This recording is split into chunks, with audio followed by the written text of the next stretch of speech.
Stop what you are doing and listen. Truly listen.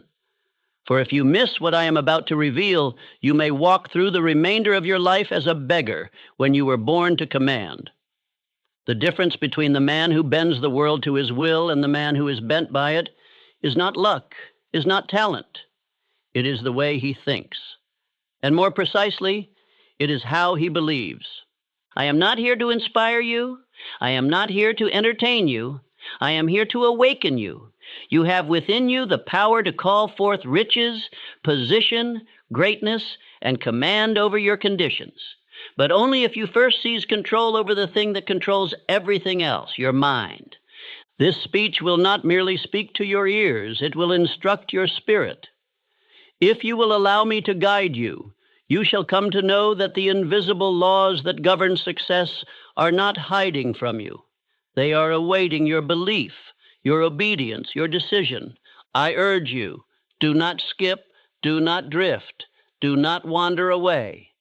Hear every word, for I have built this speech as I built my life's work, with purpose, with law, with spiritual power. This is not something you listen to once and discard. This is something you return to daily, as you would return to the well of life itself. Listen to this speech not once, but many times, for repetition is the medium by which faith is built. Let these words seep into your subconscious until they no longer feel like mine, but like your own. That is when the world will begin to bend, not to me, but to you. Now steel your mind, for I am about to show you that when you think as if nothing is impossible, when you believe as if the result is already yours, and when you act as if the world must obey, it will. The moment you accept this truth, the laws of success will no longer be hidden. They will be yours to command. Let us begin. Part 1, the hidden power behind your thoughts. If you do not yet possess what you desire, it is because you do not yet believe that you deserve it. The world is not your enemy. It is your mirror. It reflects not your potential, but your dominant belief.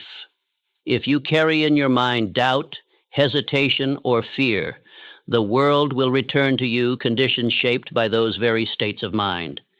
But if you fill your mind with belief, decision, and purpose, then you will command the world to obey. You are not the victim of circumstance. You are the builder of it. But your tools are invisible, your thoughts, your beliefs, your inner dialogue. A man becomes what he believes, for belief is thought fused with emotion and decision. Dominating thoughts, once mixed with feeling and repeated with conviction, descend into the subconscious mind, and from there they are transformed into reality.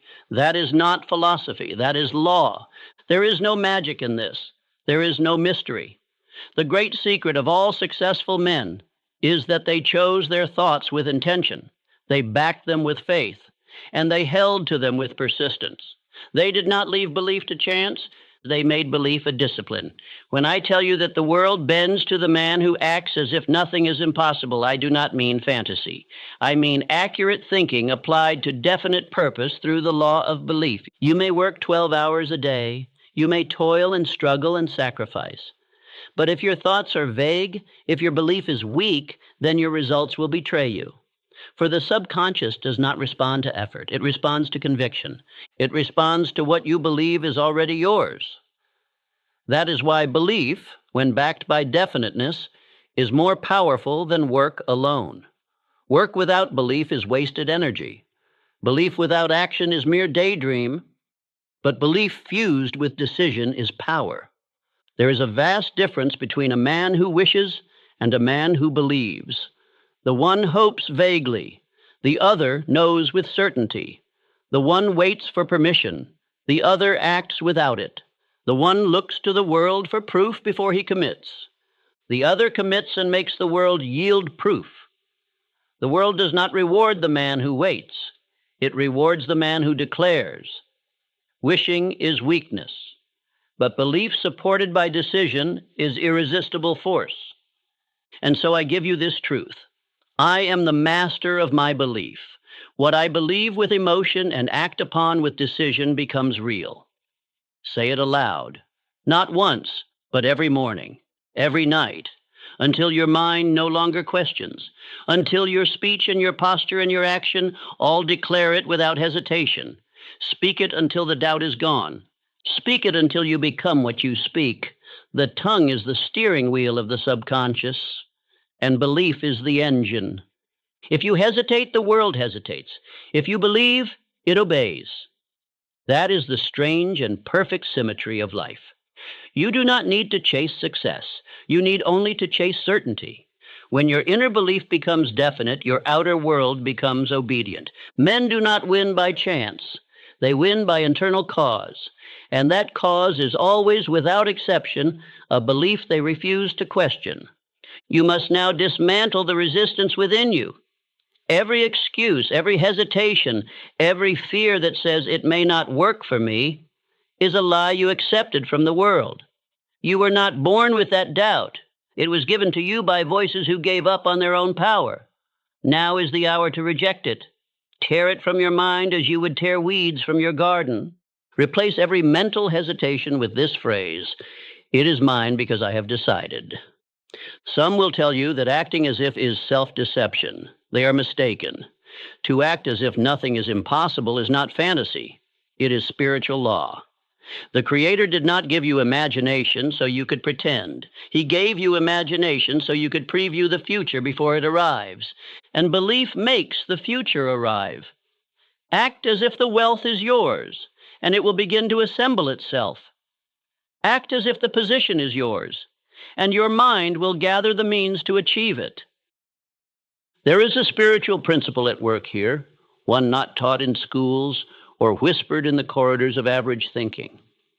It is this: what you consistently believe and act upon with feeling and definiteness must externalize in the world of form. The world does not resist your belief. It responds to it. It molds itself to your inner commands. You are not waiting for conditions to change. Conditions are waiting for you to believe. And so I say again with solemn intensity, if you change your mind and act as if it were already so, life has no choice but to conform. The laws of success are not delayed by your environment, your education, or your upbringing. They are delayed only by your indecision. If you wish to see change, you must first become it. Speak differently. Walk with conviction. Carry yourself as if you are already what you seek to become. Begin today, not tomorrow, not when you feel ready. Begin now. Write your definite chief aim, state it aloud, say it with power, read it morning and night, back it with feeling. Command your inner world, and your outer world will follow. You are not small. You are not weak. You are a master builder, and your belief is your hammer. Use it. Shape your destiny with it. Declare, I am the man who makes the impossible submit, and act like it. Part 2, the faith that commands circumstances. Faith is not a passive thing. It is not a whisper in the dark or a timid hope. It is the mind's iron declaration that what I see within me shall become what surrounds me. Faith is power. It is fire. It is the force that drives men to move mountains, not because they have proof it can be done, but because they have decided it must be done. Faith is the spiritual substance by which every great achievement has ever been built. In Think and Grow Rich, I taught that faith is a state of mind which may be induced by autosuggestion. This is the vital key. Faith is not given to you. You manufacture it by what you speak, what you feel, and what you repeat. Faith is the master chemistry of the mind. It is the elixir that gives life to thought. Without it, your aim is lifeless. With it, your thought becomes a spiritual command. It penetrates all resistance. Let me make this plain. You do not wait for faith to appear. You do not ask the world to give you evidence before you believe. That is not faith. That is indecision masquerading as logic. You decide to believe. You speak it, act upon it, live it, and the feeling will come. And once the feeling comes, it must be held, intensified, and directed toward your definite chief aim. That is how men build empires from nothing. Consider Henry Ford, a man not trained in engineering, not certified by academia, not backed by powerful men. He conceived the idea of the V8 engine and demanded it be built.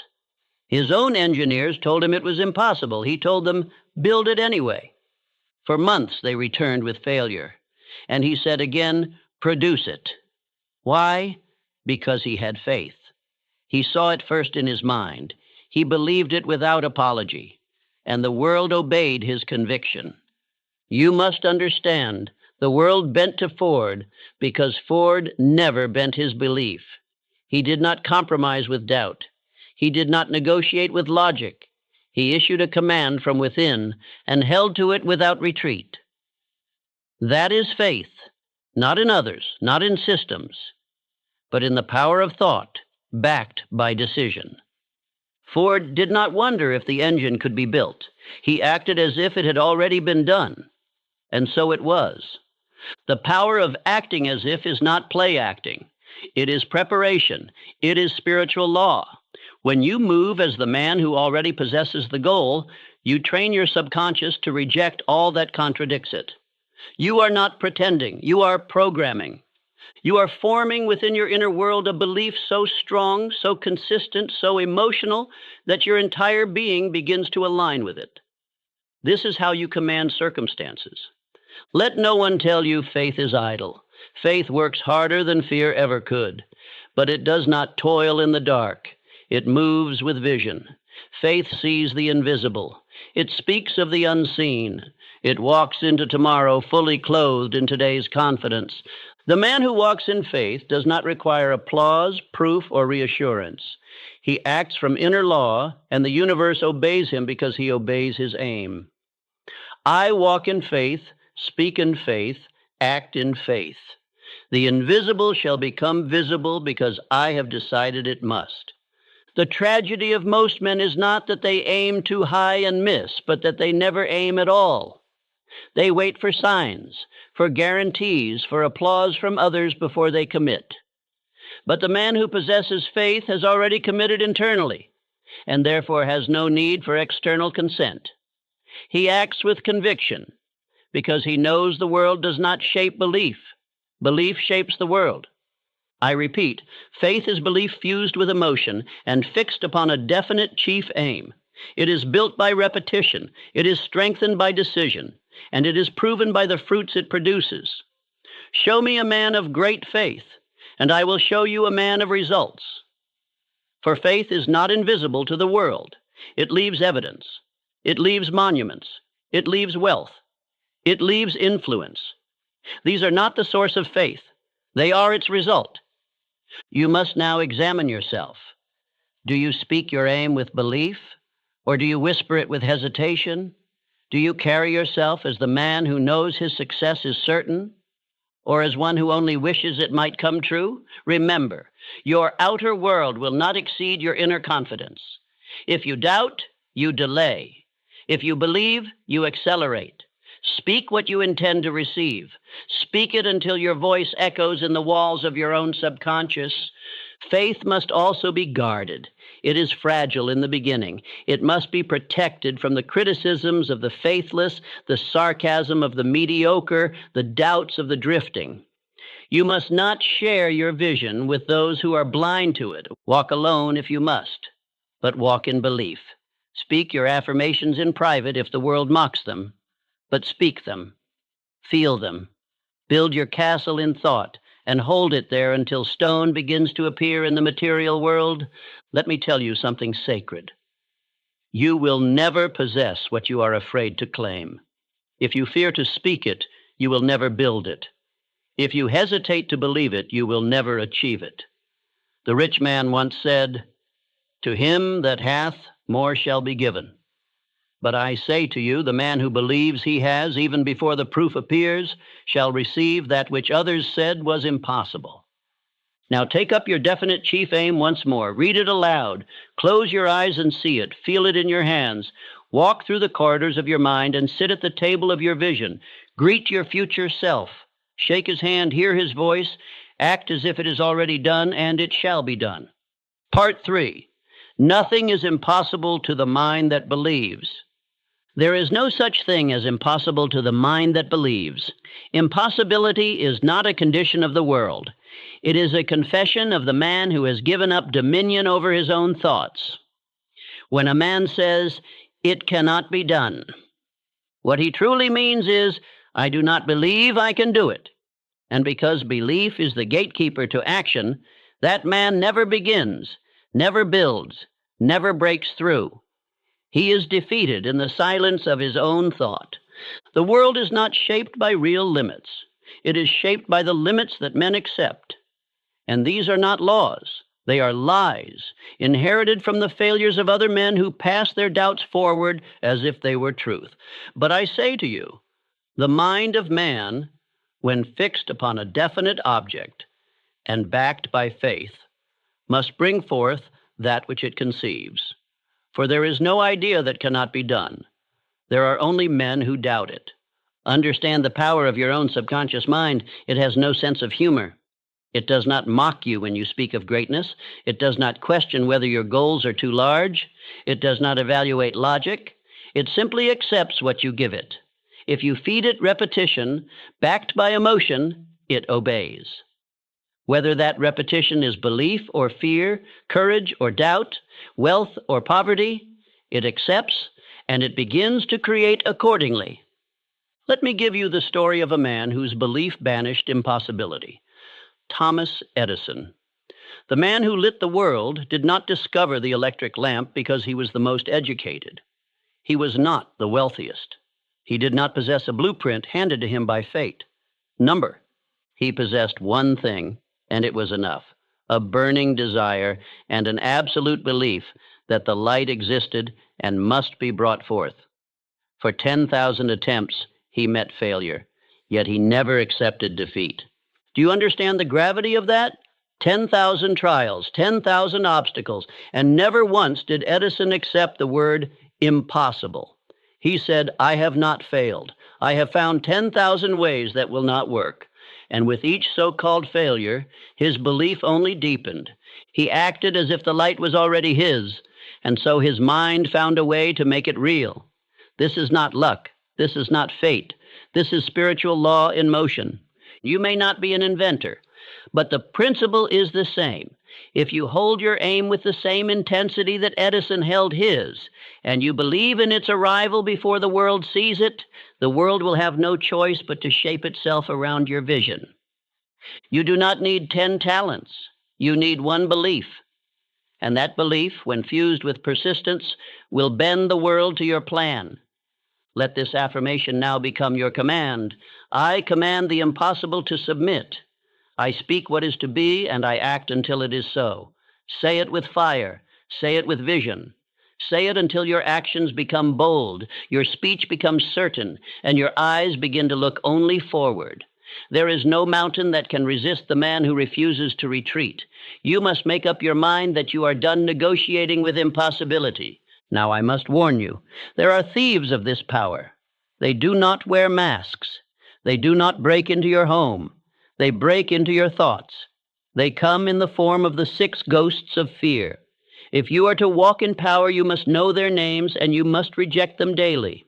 They are the fear of poverty, the fear of criticism, the fear of ill health, the fear of loss of love, the fear of old age, and the fear of death. Of these, the 2 most dangerous to the man pursuing belief are the fear of criticism and the fear of poverty. The first paralyzes your expression. It causes you to hesitate before speaking your truth. The second imprisons your imagination. It causes you to believe you must stay small to survive. But let me make this plain. If you entertain these fears, even for a moment, you interrupt the current of faith. You cast doubt into the garden of your mind. If you wish to walk in belief, you must guard your inner world. No seed of doubt must be allowed to grow. You must watch your thoughts as a soldier watches the gate. You must speak only that which reinforces your power. For the subconscious listens. It listens always. It hears your casual words. It hears your jokes. It hears your complaints. And whatever you repeat, it accepts. So you must speak with intention. You must declare the impossible as inevitable. Do not say, I hope. Do not say, I wish. Say, I am. Say, it is done. Say, this is mine. And act in accordance. Dress as if. Move as if. Spend your time as if. Believe as if. Not because the evidence is there, but because you are planting the evidence. Because you are laying down spiritual cause before the physical effect has time to appear. This is how a man who believes lives. He does not wait. He creates. You may have been told you need more experience. You may have been told you are too late, too early, too poor, too unqualified. But the man who believes does not consult those opinions. He does not measure his power by the standards of the world. He measures it by the laws of thought, which obey belief and persistency, not pedigree. You are not what others say you are. You are what you decide to believe and what you consistently prove through action. Remember, failure is not final unless you believe it is real. The difference between the successful man and the defeated one is often not resources, not skill, not luck, but whether he accepted failure or simply reclassified it as another step. Every delay is a test of belief. Every obstacle is an invitation to double your faith. If you do not turn back, you will reach the result. For the world has no defense against a man who never quits. So go now. Face your doubts. Banish them. Replace them with declarations of belief. Look at your vision with new eyes and refuse to blink. Refuse to shrink. Refuse to second guess. Say aloud, nothing is impossible to me, for I believe without retreat, and I act without fear, and act now. Part 4, the mental ritual that changes reality. You do not attract what you want. You attract what you are prepared to receive. And preparation does not begin in your environment. It begins in your thoughts. The man who waits for circumstances to change before he changes his behavior will always be waiting. But the man who changes himself first, who acts as if the future has already arrived, commands conditions to obey his example. This is the principle. Act as if it were already done, and it shall be. You must conduct yourself in thought, speech, and movement, like the man who already possesses the result. This is not deception. This is creation. Every man who ever achieved greatness walked before the world noticed him, thinking, believing, speaking, as if his name was already carved into history. It was not the world that crowned him. It was his conviction that demanded the crown. The mind is a creature of habit, and the subconscious mind, being without will of its own, follows the habits you assign to it. If you act as the poor man, it will deliver you poverty. If you act as the victim, it will create more injustice to support that identity. But if you act as the leader, the producer, the master of your fate, then your subconscious will begin to attract the ideas, the people, and the circumstances that match that image. And so I say to you, write your definite chief aim. Write it as if it is already complete. Do not say, I hope to become, say, I am. Do not write, I wish to have. Write, I now possess. Make your words bold, definite, unshakable.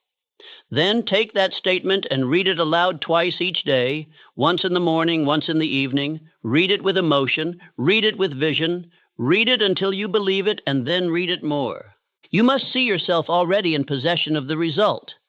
That vision must live in your imagination.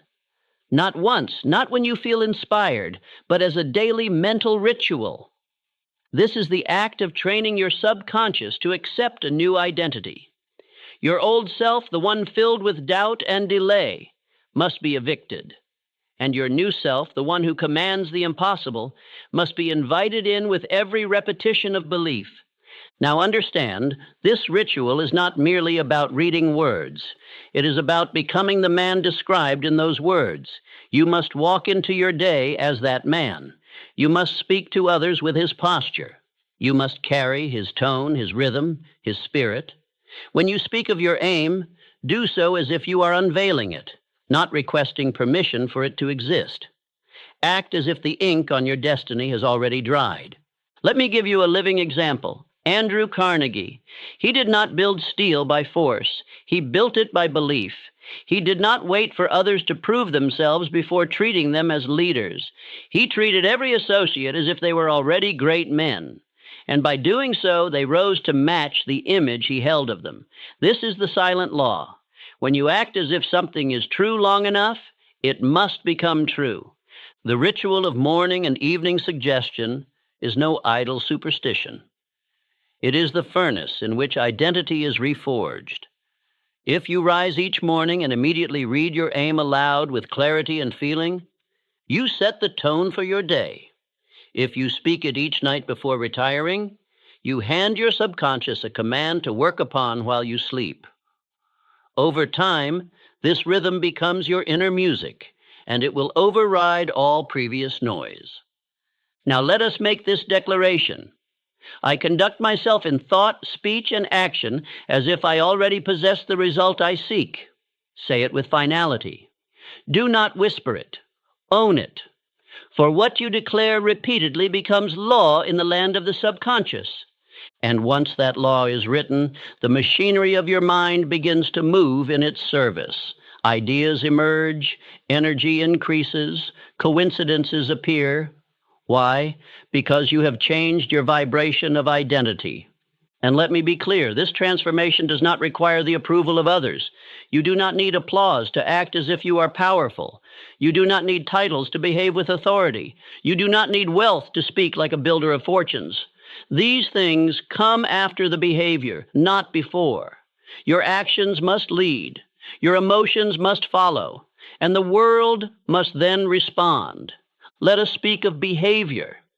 The man who acts as if he is defeated carries slouched shoulders, avoids eye contact, speaks in uncertain tones, and hides from challenge. The man who acts as if he is victorious stands tall, meets eyes directly, speaks with calm command, and walks toward the struggle with eagerness. These are not random traits. They are reflections of belief. You must choose which version of yourself you will breathe into being. But what if doubt remains? What if fear clings? Then act anyway. For action, repeated, will strangle doubt. There is no greater antidote to uncertainty than motion. You cannot wait to feel confident before you behave with conviction. That is not how transformation works. You must earn confidence through performance. Each time you act in faith, your mind collects evidence that you are who you say you are. And soon, a shift will occur. A new identity will emerge. One that no longer plays small. One that no longer hides behind past mistakes. One that no longer fears the opinions of the world. You will begin to carry your purpose with dignity. You will speak with the authority of belief.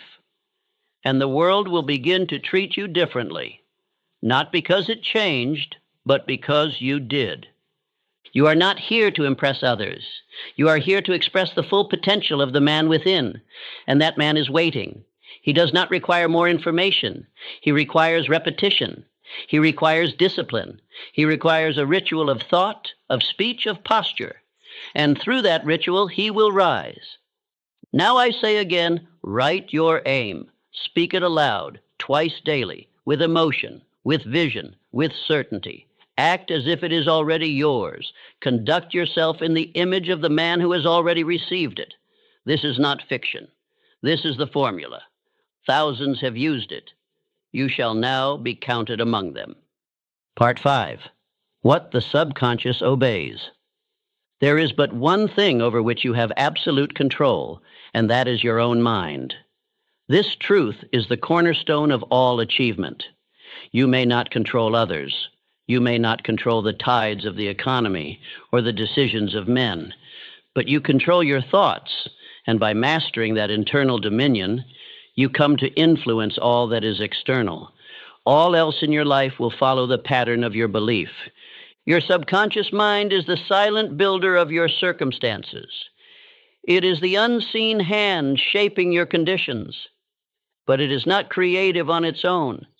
It must be directed. It does not originate thought, it receives it. It does not distinguish between truth and falsehood, wealth or poverty, victory or defeat. It acts upon whatever you impress upon it through repetition and emotional intensity. What you plant, it must grow. Think now of your subconscious as a fertile field. If you plant thorns, doubt, fear, limitation, those shall take root and overrun the garden. But if you plant strength, purpose, belief, and clarity, and water them daily with conviction, then abundance shall rise. The field does not argue. It does not discriminate. It obeys. Your job is not to beg the soil to grow. Your job is to sow deliberately and to weed out the seeds of confusion. The subconscious responds best to commands spoken aloud, repeated daily, and backed with definite emotion. This is why I have insisted upon writing your definite chief aim and reading it twice daily. It is not a ritual for ritual's sake. It is a programming instruction to your inner world. The mind, once charged with definite thought, begins to seek every opportunity, connection, and circumstance that aligns with that command. But there is another force, one more powerful than the isolated mind alone. It is the master mind. When two or more minds are brought together in harmony, fixed upon a common objective, a third mind, a greater mind, is formed. This is not philosophy. This is principle. The minds of great men are made greater through association with other minds that share their belief, their clarity, their burning desire. Let me tell you the story of Charles M. Schwab, one of the brightest examples of applied belief through the mastermind principle. He was not born wealthy. He did not inherit power, but he carried within him a belief that he could rise. He aligned himself with Andrew Carnegie, who recognized not merely Schwab's talent, but his spirit, his definiteness. Schwab acted and believed as if he already could lead men, and soon he did. Carnegie placed him in charge of the greatest steel operation in the nation, not because of his years, not because of credentials, but because he had the spirit of command, forged in belief. Schwab's mind, joined with Carnegie's, produced plans, strategies, and ideas neither could have conceived alone. The power of the mastermind was the furnace, and faith was the fuel. Together they built an empire of steel. Now listen carefully. Your subconscious mind will mirror the dominant belief of those you associate with most often. If you keep company with doubters, their doubt will poison your subconscious. If you walk with critics, their negativity will cloud your inner vision. But if you form a mastermind alliance with those who believe, those who affirm, those who pursue with purpose, then your belief will multiply. You must therefore choose your influences as a king chooses his counsel. Let no man or woman into your inner circle who does not support your vision. Let no conversation enter your ears that weakens your conviction. Let no habitual voice dwell near your subconscious if it does not speak of growth, power, and purpose. You are the gatekeeper. You must guard your mind as the treasury of your destiny. Repeat this affirmation aloud. My subconscious receives only commands of power, purpose, and triumph. It obeys my dominant desire. Say it in the morning, say it in the evening, say it when doubt knocks, and when delay tempts you to slow down. Your subconscious listens, it always listens, and the voice it hears the most, it obeys the fastest. Now let us make this practical. If you do not yet have a mastermind alliance, form one. Find one man, one woman who believes as you do. Meet regularly. Speak only of victory. Review your aims. Share your affirmations. Eliminate idle speech, weak talk, and fear-driven thoughts. Let your meetings be focused, definite, and high-minded. For in such alliance, you do not merely increase your intellect, you multiply your influence. And if you cannot find such men or women, then walk with the minds of those who left their thoughts in books. Read the words of great builders, bold leaders, visionaries. Let their ideas become your silent counsel until you stand strong enough to gather the living around you. You are never alone if you walk with powerful thought. Remember this law. The subconscious mind does not create, it responds. And when multiple minds are fixed on a common definite aim, they generate a current of belief too strong for any barrier to resist.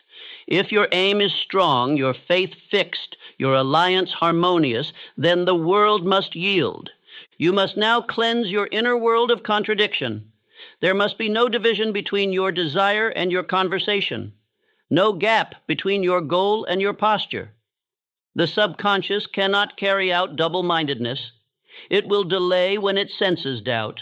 It will hesitate when you hesitate. So speak only with clarity. Think only with purpose. Surround yourself only with minds that feed your conviction. In the final analysis, success is not a question of environment or opportunity. It is a question of who controls your mind. The man who claims dominion over thought commands life, and the man who allows his mind to drift with the opinions of others will be forever lost in their mediocrity. So take up your aim, repeat it aloud. Let your voice stir the depths of your subconscious. Align yourself with those who reinforce your belief. And know this above all, your world will become what your inner alliance insists upon. Part 6, the destroyer of doubt. Indecision is the seedbed of failure. It is the breeding ground of fear, hesitation, and drift. Where there is no decision, there is no direction. And where there is no direction, there can be no victory. A man who cannot decide will forever bow to the man who can. For life favors the bold, not the reckless, but the definite. And decision is the first act of the definite man. Doubt has no power until you feed it, and the food it thrives upon is indecision. The moment you delay, you have already begun to retreat. You may dress your delay in careful language, call it prudence, wisdom, caution, but the subconscious knows. It feels your hesitation and mirrors it. The longer you stall, the deeper the roots of fear grow. The world waits for no man. It responds to decision and recoils from confusion. Faith cannot operate in a house divided. You cannot claim to believe in your purpose while postponing your commitment to it. The man who says, I am waiting for a sign, will never act. The man who says, I must think about it, is already being ruled by fear. Decision is not born of perfect clarity. It is born of inner authority. You must say, this is my path, and walk it, even while the road ahead is not yet visible. Now let us examine the cost of indecision. Every time you hesitate, you train your mind to distrust itself.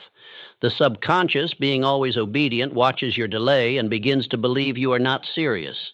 It withdraws its energy. It ceases to build. The ideas stop flowing. The will begins to weaken.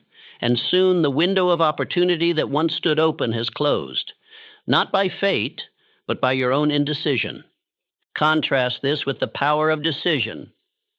When you decide, your energy returns. Your mind sharpens. The world shifts. You begin to notice the tools, the allies, the chances you missed while doubting. Life rewards the man who has made up his mind.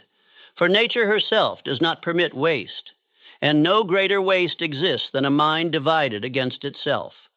Let us look to the example of Abraham Lincoln, a man of deep inner struggle, uncertainty, and criticism.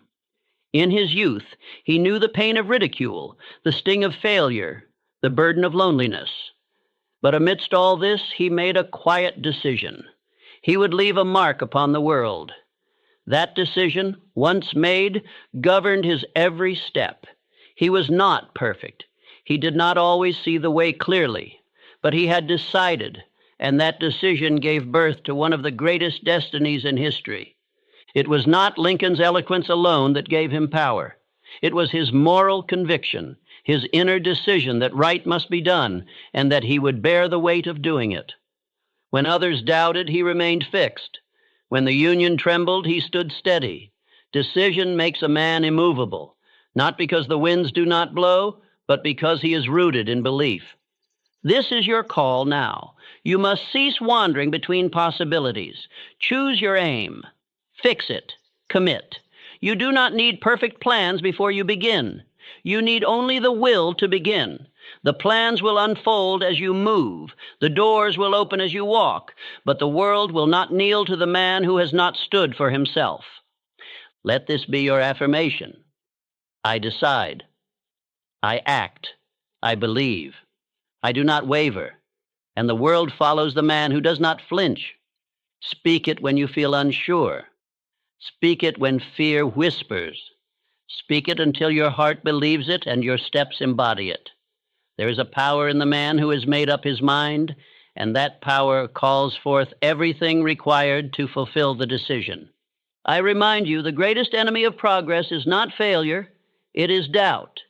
Failure teaches, failure refines, but doubt paralyzes. It leaves you cold and motionless, staring at the door, but never turning the handle. You must choose now. Will you be a man of waiting or a man of movement? Will you live according to your vision or according to your fears? When you look upon your definite chief aim, do not entertain questions. Do not wonder if you are worthy. You are. Do not ask if it is possible. It is. The only question that matters is, will you decide to pursue it with everything you have? That is all. And once you answer that question with certainty, every other question fades. Understand this law. Decision burns bridges. It removes retreat. The man who succeeds does so because he has eliminated the possibility of turning back. When the mind knows there is no escape, it summons strength previously unknown. You have more power in you than you have used, but that power will not awaken while you are still choosing. So I instruct you, write your decision, speak it, commit to it in action. Move now, not tomorrow, not when the fear fades. Move while the fear trembles in your shadow. Move while doubt stands frozen behind you. For the moment you move with conviction, you will feel a strength you forgot you had. You will feel alive again. And the world will see it. They will see a man who has made up his mind. They will sense the fire behind your eyes, the certainty in your step, the resonance in your voice, and they will follow. For men follow clarity. They follow decisiveness. They follow those who know where they are going. You are such a man if you decide to be. You need no permission, no validation, only the will to speak, to move, to persist. You are the master, and doubt is the servant that must be dismissed. Let us go on. Part 7, what stops the faithful? Fear is not real. It is not substance. It is not solid. It is mist, vapor, smoke of the mind. But it becomes a wall to the man who believes it, and it becomes a prison to the man who obeys it. Fear has no power unless you grant it with your attention, your imagination, your indecision. And yet, fear has kept more men poor, small, and silent than poverty, failure, or death ever could. I tell you plainly, fear is the devil's greatest tool. It causes drifting. It clouds clarity. It poisons vision. In Outwitting the Devil, I revealed what I learned in my study of thousands of men, those who failed, those who succeeded. The difference was always this. The successful man learned to think and act in spite of fear, while the unsuccessful man waited for fear to vanish before he moved. And fear does not vanish. It must be defied. There are 6 ghosts of fear, and if you do not name them, they shall live in you without your knowledge. First, the fear of poverty. Second, the fear of criticism. Third, the fear of ill health. Fourth, the fear of loss of love. Fifth, the fear of old age. Sixth, the fear of death. These 6, when left unchallenged, rule over man like unseen masters. But when exposed, when named, when rejected, they dissolve. Let us speak first of the fear of criticism, for it is the most subtle and most deadly to ambition. It causes men to lower their voices, to soften their declarations, to delay their aims. A man who fears what others will say can never fully speak his vision. He walks in the shadows of other men's opinions. He becomes small, not because the world made him so, but because he surrendered his voice. I say to you, you must not fear to be misunderstood. You must not fear to be doubted. You must not fear to be alone in your vision. Every great leader, every builder, every innovator, every man of faith walked through the valley of criticism before reaching the mountain of success. The world does not cheer the man at the start. It doubts him. It mocks him. It resists him. But if he persists, the world will one day stand in awe of what he has built. Now let us turn to the fear of poverty, the most common and the most crippling. This fear paralyzes initiative. It whispers, "What if you fail?" It tells the man to play it safe, to wait, to preserve instead of pursue. But wealth does not come to the cautious. It comes to the bold. The man who fears poverty shall always serve the man who fears nothing. For faith and fear do not dwell in the same house. Let us look to the example of John D. Rockefeller. He was not born into riches. He was born into hardship, uncertainty, and struggle. But he decided early that he would master his world. He was called reckless, dangerous, mad. He invested when others retreated. He bought when others sold. He moved forward when others froze. He did not fear loss because he believed in gain.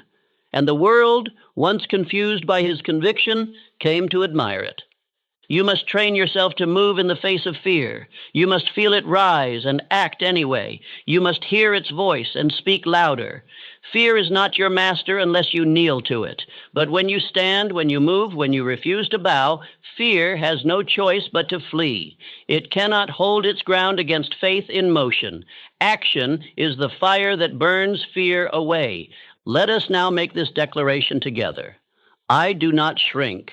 I do not stall. I am immune to fear, for I am acting under a definite chief aim. Say it with your chest lifted. Say it while your hands tremble. Say it until they no longer do. Courage is not the absence of fear. It is the decision to advance while afraid. And each time you do, you become more powerful than you were the day before. You must also be ruthless with the voices you permit into your life. Fear is contagious. It spreads from man to man like disease. If you walk with cowards, you will begin to speak their language. If you confide in doubters, you will begin to hear their warnings in your own mind. But if you surround yourself with the brave, with the builders, with those who believe, then fear will have no air in which to breathe. There will come moments, nights, mornings, long hours, when fear will attempt to return. It will whisper of failure, shame, or rejection. In those moments, you must respond not with silence, but with affirmation. Speak aloud your aim. Recall your victories. Act with small steps if you must, but act.